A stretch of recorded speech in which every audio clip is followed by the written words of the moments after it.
दुनिया में कोई काम असंभव नहीं, बस हौसला और मेहनत की ज़रूरत है। सपना पूरा करना है तो तपना पड़ेगा, हर दिन हर रात खुद से लड़ना पड़ेगा। तो जी हाँ दोस्तों, स्वागत है आप सभी स्टूडेंट का पैरामेडिकल के number 1 channel study with Ritesh में।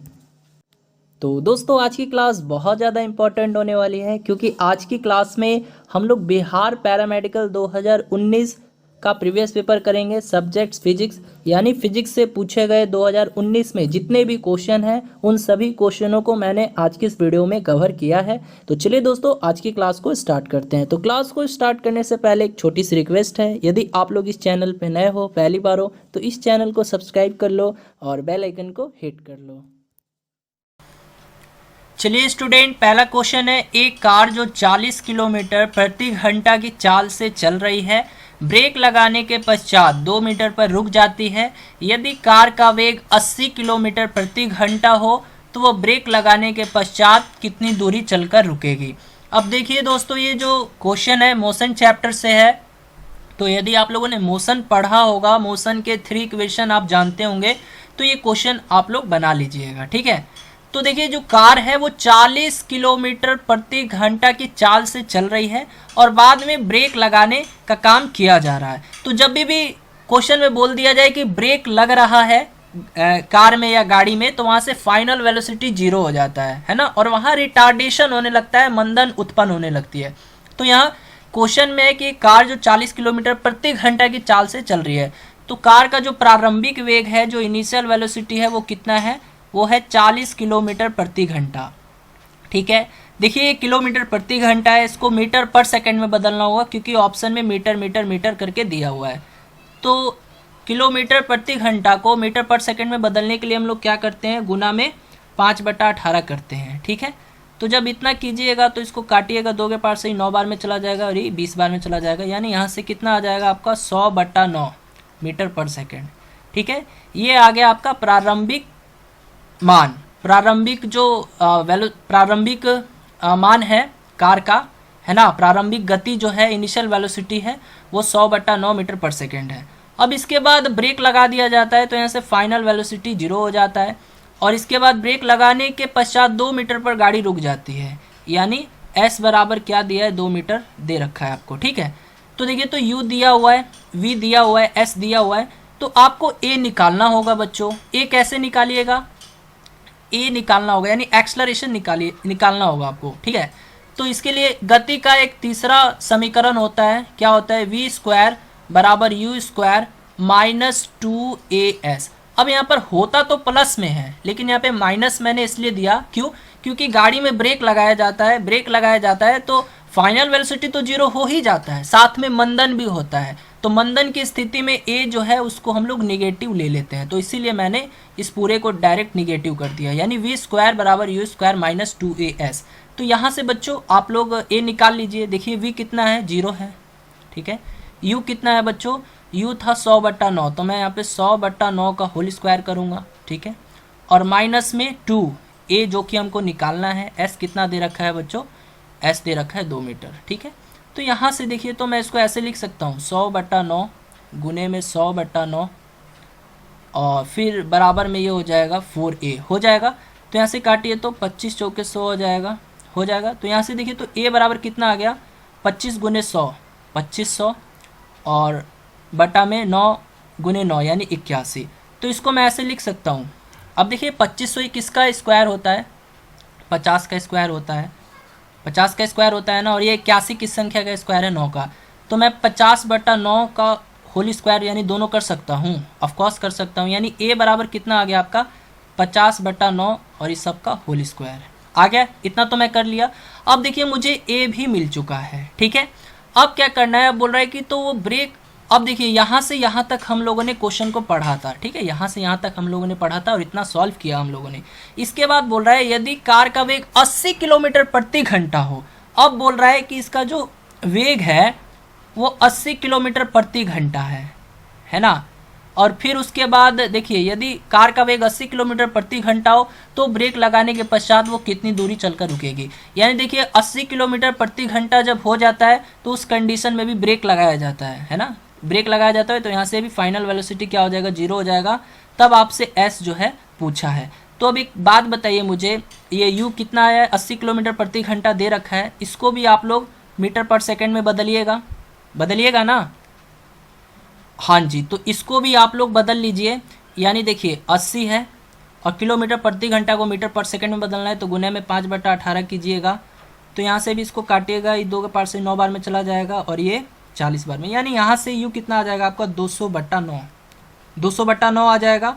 और फाइनल वेलोसिटी ये 0 हो जाएगा और एस जो है आपको निकालना है। अब देखिए दोस्तों, आपको ए भी दिया हुआ है, ठीक है, ए भी दिया हुआ है, यू भी आपको आ गया है निकल कर, वी भी आपको मालूम है, तो एस नहीं निकल जाएगा। फिर से गति का तीसरा समीकरण लगाइएगा तो ऑफकोर्स निकाल लीजिएगा। तो आइए फिर से मैं निकाल देता हूँ यहाँ पर मैं इसको इरेज करता हूँ और फिर से मैं निकाल देता हूँ, ठीक है।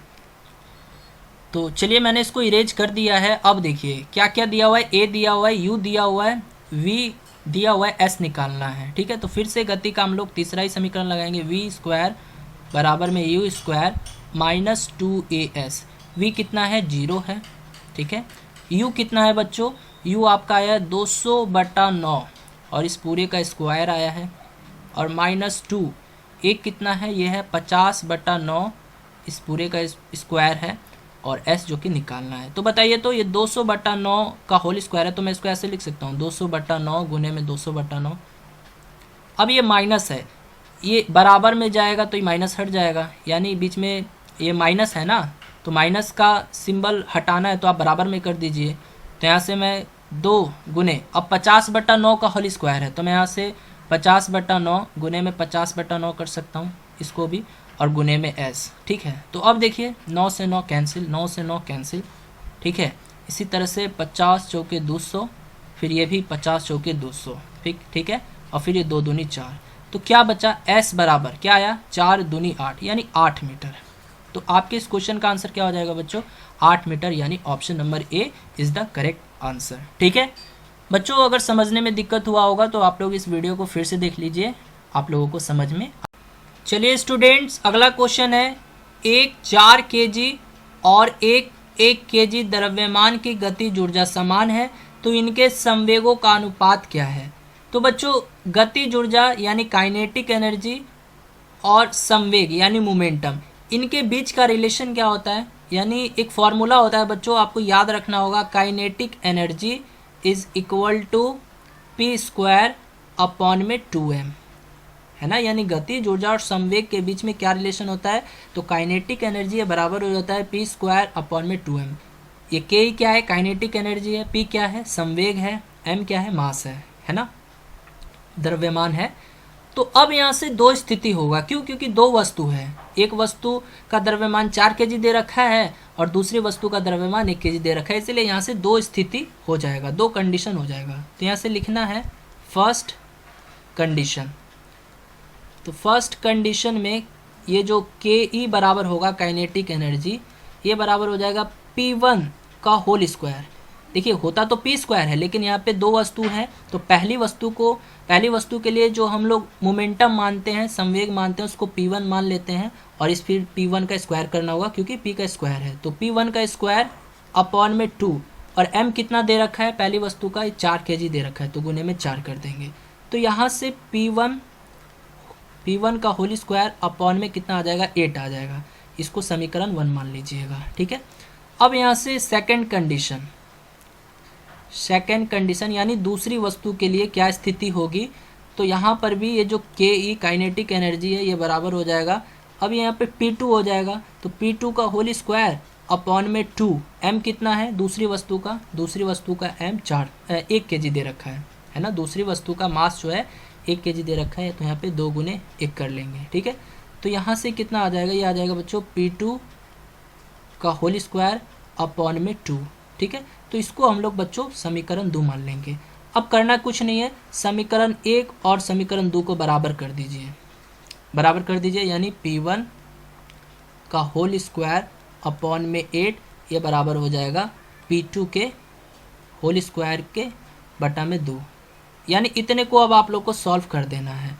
तो यहाँ से मैं इतने को ऐसे लिख सकता हूँ, P1 का होल स्क्वायर बटा में P2 का होल स्क्वायर, क्योंकि इस चीज़ को मैं यहाँ पर लेकर आ जाता हूँ। तो इस चीज़ को मैं जब यहाँ पर लेकर आ जाऊँगा तो ये 8 यहाँ पर चला जाएगा, तो 8/2 हो जाएगा। तो यहाँ से इसको काटिएगा तो ये 4/1 हो जाएगा। तो यहाँ से तो यहाँ से अब क्या करना है, अब आपको दोनों तरफ रूट चढ़ा देना होगा। तो रूट चढ़ाइएगा यहाँ पे रूट, तो ये स्क्वायर से ये स्क्वायर और ये स्क्वायर रूट से कैंसिल हो जाएगा। तो यहाँ पर भी रूट चढ़ाइएगा, तो यहाँ से P1/P2 क्या आ जाएगा बच्चों, ये आ जाएगा 2/1, यानी रेशियो में कितना आ जाएगा, ये P/P2 रेशियो में आ जाएगा 2:1, यानी ऑप्शन नंबर सी जो है आपके इस क्वेश्चन का राइट आंसर हो जाएगा। आई होप आप लोग को समझ में आ गया होगा यहाँ तक। देखिए P1 का होल स्क्वायर था और बटा में P2 का होल स्क्वायर था, तो स्क्वायर से मैंने रूट को कैंसिल कर दिया, दोनों तरफ स्क्वायर कीजिएगा ना, तो √4 और बटा में √1, तो √4 का क्या होता है 2 होता है, और बटा में √1 का 1 ही होगा। तो P1/P2 कितना आ जाएगा 2:1, ठीक है। P1 रेशियो P2 2:1 जो है आपका आंसर आ जाएगा। चलिए बढ़ते हैं अगले क्वेश्चन की तरफ।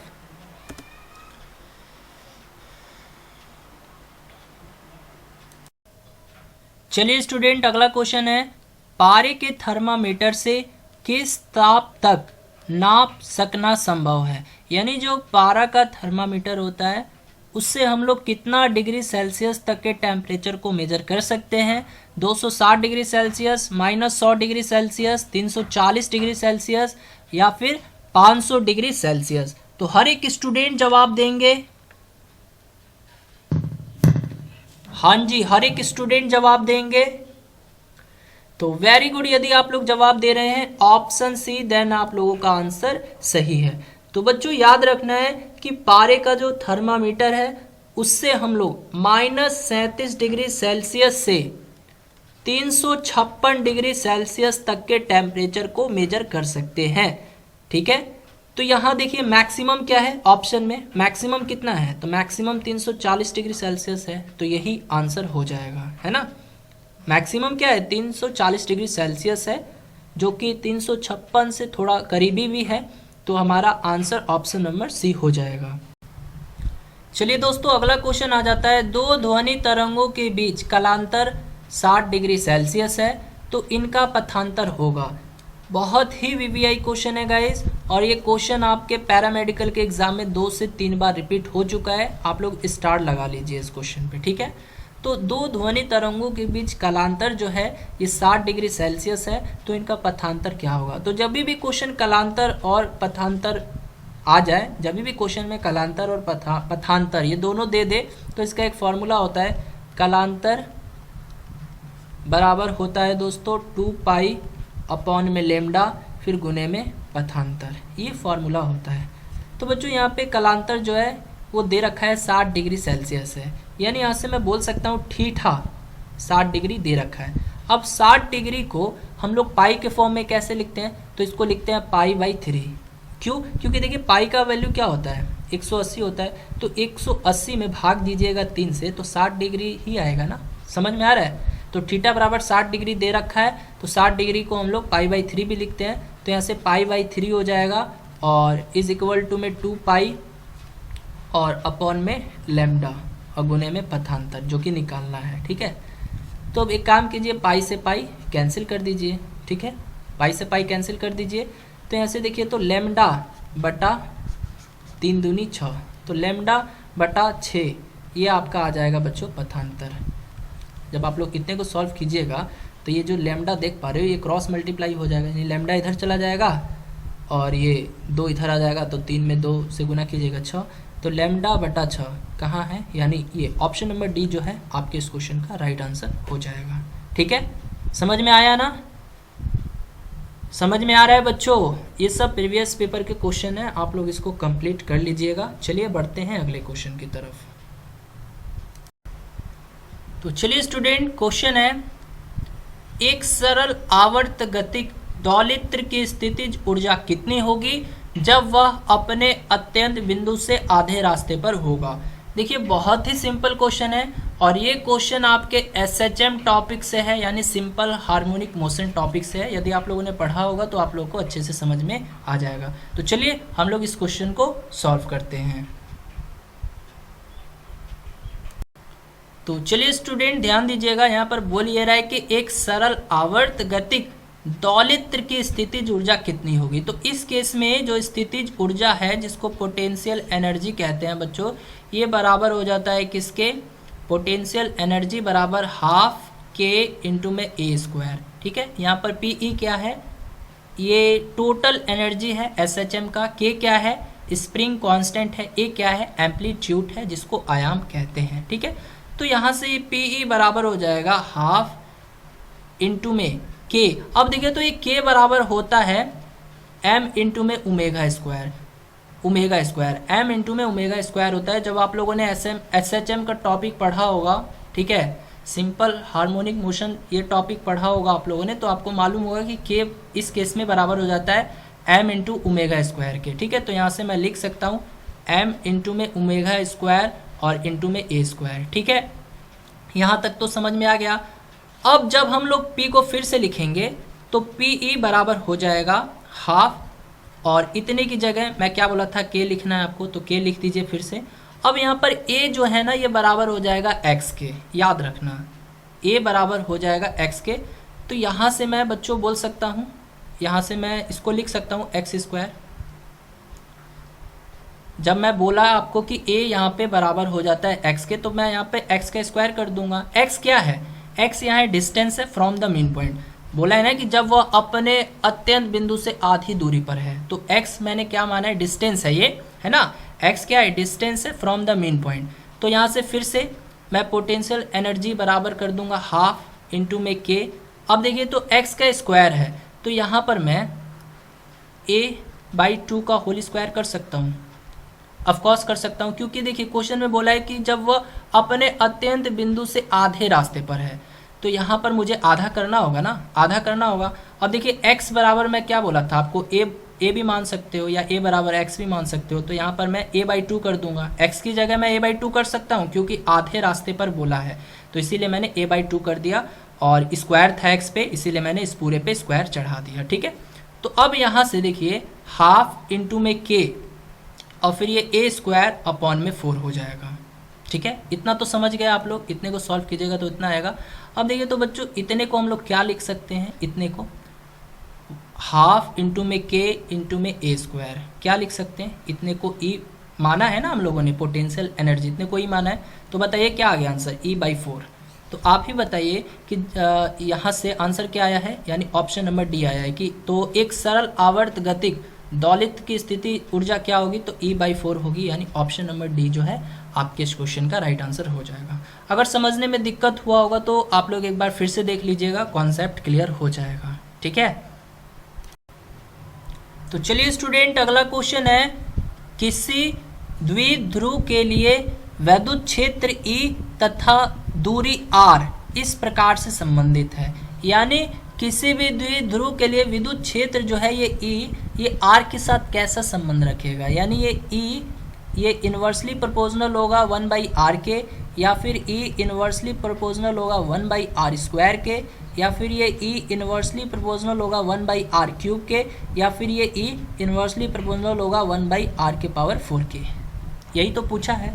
तो बच्चों आपको याद रखना है, याद क्या रखना है, विद्युत द्विध्रुव, विद्युत द्विध्रुव के कारण,